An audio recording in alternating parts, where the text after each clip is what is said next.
В республике обсуждают возможность повышения тарифов за капремонт. На данный момент в Башкортостане одни из самых низких платежей по стране. Стоимость держится с 2022 года. Однако цены на те же стройматериалы за эти несколько лет изменились значительно. Подробности расскажет наш корреспондент. Вот течет кровля у нас. Вот сколько лет уже. Ремонт подъезда сделали, и что толку? Вот, смотрите. В квартирах также течет. Весеннюю оттепель и сезон дождей жители этого дома привыкли встречать с ведрами в руках. Кровля течет из года в год, а вот капитальный ремонт по графику не раньше 2028-го. Терпеть еще несколько лет жителям многоэтажки не стали. Год назад на собрании большинством голосов приняли решение увеличить взносы по капремонту, чтобы ускорить работы. Итог: крышу обновят уже этим летом, а сейчас в подъезде меняют лифты. С жителями согласовали, поговорили, потом подписи собирали. Ходили. Ну, у нас где-то 73% проголосовали за. Ну, кого я смогла с кем смогла поговорить.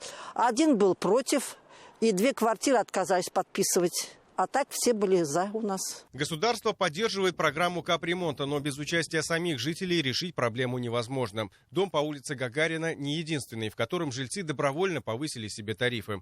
Это уже Кармаскалинский район. Ситуация практически один в один.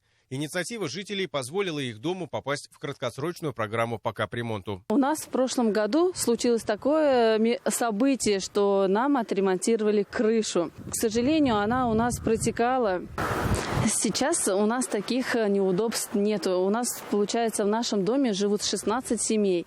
И все семьи очень рады, что у нас появилась новая крыша над головой. И все же это больше единичные случаи. Решать проблему нужно системно. С 2022 года минимальный размер взноса на капитальный ремонт в республике остается неизменным.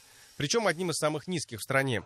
А ведь цены на материалы и услуги выросли на порядок. Из-за недостатка средств многие дома не могут получить необходимый ремонт вовремя. Количество домов, которые могло бы быть отремонтировано, вот, например, в 2022 году и сегодня, оно значительно меньше. И мы видим сегодня по всем муниципалитетам, как идет уменьшение количества домов, отремонтированных в течение года.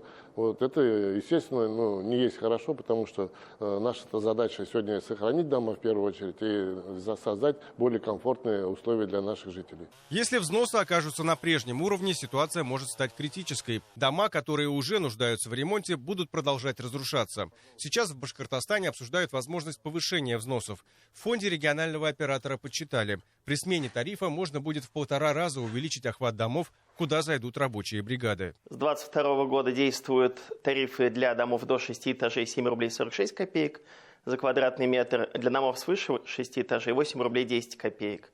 В соответствии с проектом постановления правительства республики с 1 мая планируется увеличение для домов до 6 этажей до 12 рублей 50 копеек за квадратный метр, для домов свыше 6 этажей до 13 рублей 20 копеек за квадратный метр.